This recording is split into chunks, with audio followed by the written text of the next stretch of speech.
Sir अपने विषय में बताएं हमें। सर मेरा नाम रवि कुमार सिहाग है। मैं राजस्थान के गांव 3 DM जिला श्रीगंगानगर का निवासी हूं। मैंने अपना ग्रेजुएशन पॉलिटिकल साइंस, इकोनॉमिक्स और इंग्लिश लिटरेचर से महाराजा गंगा सिंह यूनिवर्सिटी से किया है। उसके बाद से मैं सिविल सर्विसेज की प्रिपरेशन कर रहा हूं। सर मैं एक साधारण मध्यम वर्गीय कृषक परिवार से संबंधित हूँ। मेरी कुछ आकांक्षाएँ हैं और कुछ उपलब्धियाँ हैं और कुछ पर मैं काम कर रहा हूँ। सर आपकी क्या आकांक्षाएं हैं और क्या उपलब्धियां हैं, कुछ बताएंगे हमें। सर मेरी आकांक्षा है कि मैं अल्पकालिक आकांक्षा तो है कि सिविल सर्वेंट के रूप में काम करूं, और दीर्घकाली है कि मैं एक अच्छे मूल्य के प्रति प्रतिबद्ध व्यक्ति के रूप में स्मृतिशेष रहना चाहता हूं। और उपलब्धियों के तौर पर सर मैंने अपनी जो पारिवारिक जो प्रतिबद्धताएं हैं और कर्तव्य है उनको बखूबी निभाया है। साथ में मैंने अपनी पढ़ाई भी की है। सर आपने ग्रेजुएशन किया है रवि जी 2015 में। जी सर। और आज हम 2019 में आ गए हैं। उसके बाद आपने क्या किया 15 से 19 तक?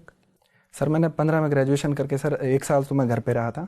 कुछ घरेलू कार्य होते हैं जैसे सिस्टर की शादी वगैरह, तो उसके सर जिम्मेदारी मेरे पे थी। तो वो करने के बाद में सर घर वालों ने मुझे सिविल सर्विसेज के लिए तैयारी करने के लिए भेजा, और उसके बाद में मैं सर 2 साल मैंने तैयारी की और 18 में अटैम्प्ट दिया था। सर लेकिन आपको लगता नहीं, आपका फॉल बैक प्लान क्या है? अगर नहीं होता है आपका सिविल सर्विसेज में चयन, तो फिर आप क्या करेंगे? सर मैं अगर सिविल सर्विसेज में पूरी मेहनत के बाद अगर चयन नहीं होता है तो सर मैं कृषि के क्षेत्र में कुछ करना चाहूँगा। जैसे मैं किसानों के लिए कुछ NGO खोलना चाहूँगा, या फिर अगर सरकार कोई लोन देती है तो मैं एक जो इंस्ट्रूमेंट है उसका पूल बैंकिंग खोलना चाहूँगा। सर आपको नहीं लगता है आपके पिताजी एक खेतिहर हैं, सालाना आमदनी 50,000 के आसपास ही है? जी सर। तो आपका ये कर्तव्य बनता था कि फाइनेंशियली आप फादर को सपोर्ट करें। आप बड़े हो गए हैं और इस मृग मरीचिका में आप पड़े हुए हैं। सिविल सर्विसेज नहीं हुआ तो? सर वैसे मुझे खुद पर इतना विश्वास तो है कि सर मैं अगर इस प्रयास में नहीं होता है तो मैं 2 अगले प्रयासों में इसको कर लूँगा। अगर नहीं होता तो सर जो भी कृषि के क्षेत्र में जितने भी नवाचार हो रहे हैं उसमें सरकार अनेक रियायतें देती है सर, और छोटे किसानों के लिए भी अनेक अवसर हैं, जैसे सूक्ष्म सिंचाई, लघु सिंचाई, या फिर अन्य जैसे पुलिंग है, फार्मर प्रोड्यूसर ऑर्गेनाइजेशन है। तो उसके स्तर पर मैं प्रयास करूँगा। सर आपको लगता नहीं है कि आपका सपना जो है वो बहुत ही वैरिड है, मतलब पेंडुलम की तरह है? एक तरफ आप अपने को सिविल सर्वेंट के रूप में इमेजिन कर रहे हैं, दूसरी तरफ एक आप आम खेतिहर के रूप में अपने को इमेजिन कर रहे हैं। ये कैसे आप सामंजस्य रखते हैं इस 2 प्रोफेशन में? सर सामंजस्य ये है कि जो सिविल सेवा है वो अत्यंत विविधता वाली सेवा है। तो इसमें सर किसानों का कल्याण भी शामिल है। तो अगर मैं इसमें जाता हूँ तो मेरा जो जो दूसरा लक्ष्य है वो भी पूरा हो जाएगा। और अगर सिविल सर्विस में जाने का मौका नहीं मिलता है तो सर दूसरे बैकअप प्लान के रूप में मैं ये करना चाहूँ। सिविल सर्विसेज की क्या विशेषताएं हैं जिन्होंने आपको आकर्षित किया? सर मैं किसान पृष्ठभूमि से हूँ, और हमारे किसानों में जितनी भी समस्याएं होती है, जैसे सर पानी की जो वाराबंदी है उससे रिलेटेड, या नहर से पानी की चोरी होती है उससे रिलेटेड, तो सर किसान लोग हैं वो कलेक्ट्रेट में जाकर ज्ञापन देते थे। तो इस कारण से मेरा आकर्षण इस सेवा में हुआ। लेकिन बाद में इसके बारे में मैंने और पढ़ा, इसके कार्यों के बारे में, विविधता के बारे में, इसके वेतन भत्तों के बारे में, तो सर मेरा आकर्षण स्वाभाविक था, और उसके बाद में मैंने सर इसके लिए तैयारी चालू की।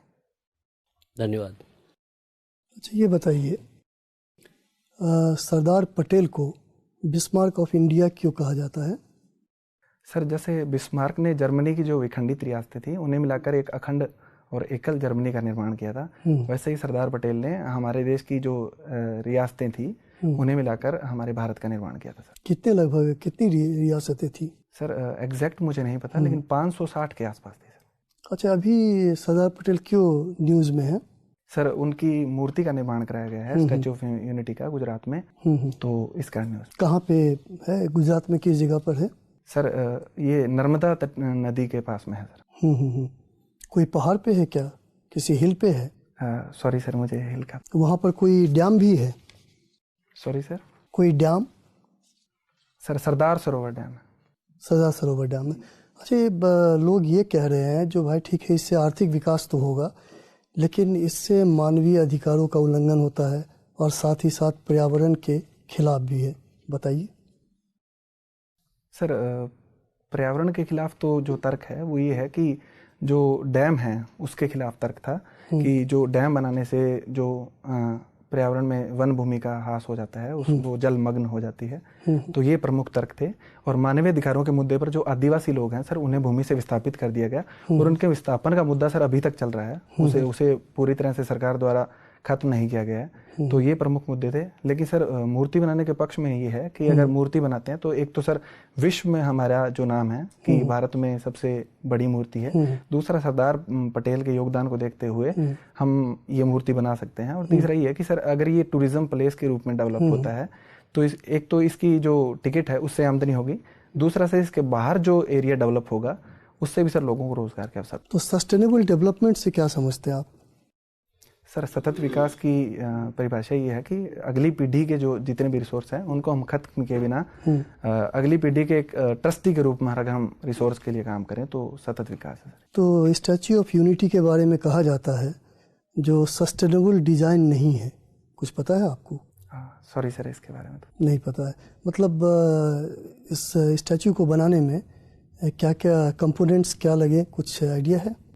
सॉरी सर, वो भी आपको ध्यान में नहीं है, कोई बात नहीं। मोस्ट फेवर्ड नेशन सुना होगा आपने?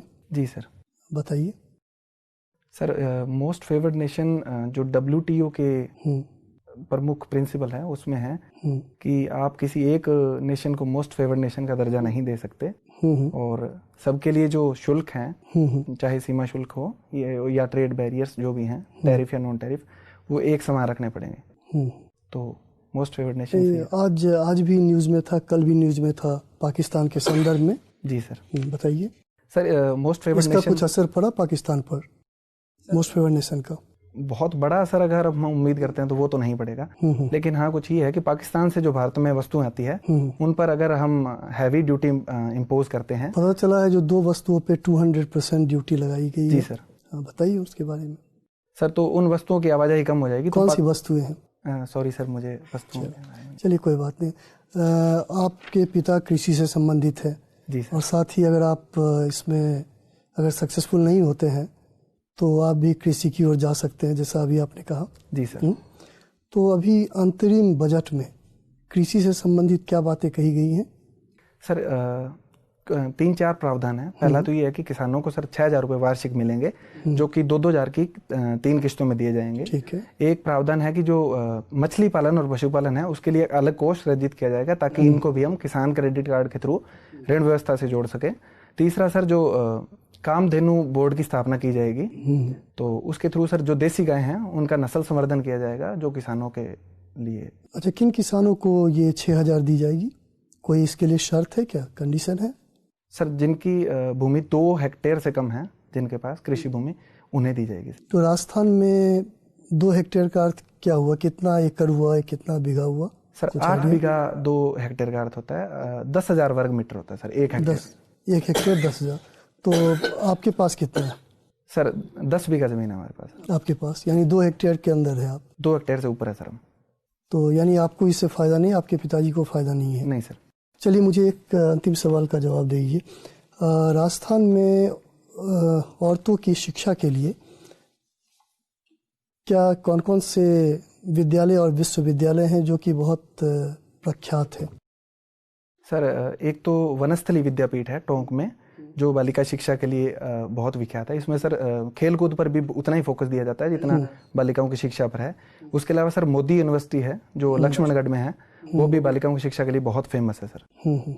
और कोई? सर अभी मैं 2 ही रिकॉल कर पा रहा हूँ। 2 ही रिकॉल कर। चलिए, थैंक यू। रवि, अभी आपके इस डिटेल्ड एप्लीकेशन फॉर्म से जो जानकारी मैं ले पा रहा हूँ वो ये कि आप एक कम जोत वाले ही किसान हैं आमतौर पर, केवल 50,000 रुपये वार्षिक आपने आय लिखी है, और बड़े पैमाने पर खेती का फेमिनाइजेशन पूरी दुनिया में हुआ है, राजस्थान में भी हुआ है। मैं एज्यूम कर रहा हूँ कि आपकी माताजी भी इस खेती में सहायता करती ही होंगी। फिर आपने इस राशि को केवल पिता की आय क्यों बताया है, माताजी की आय को क्यों नहीं शामिल किया? सर ये गलती तो हुई है मुझसे कि मम्मी का भी बहुत योगदान रहता है खेती में, और मैं लिख नहीं पाया सर।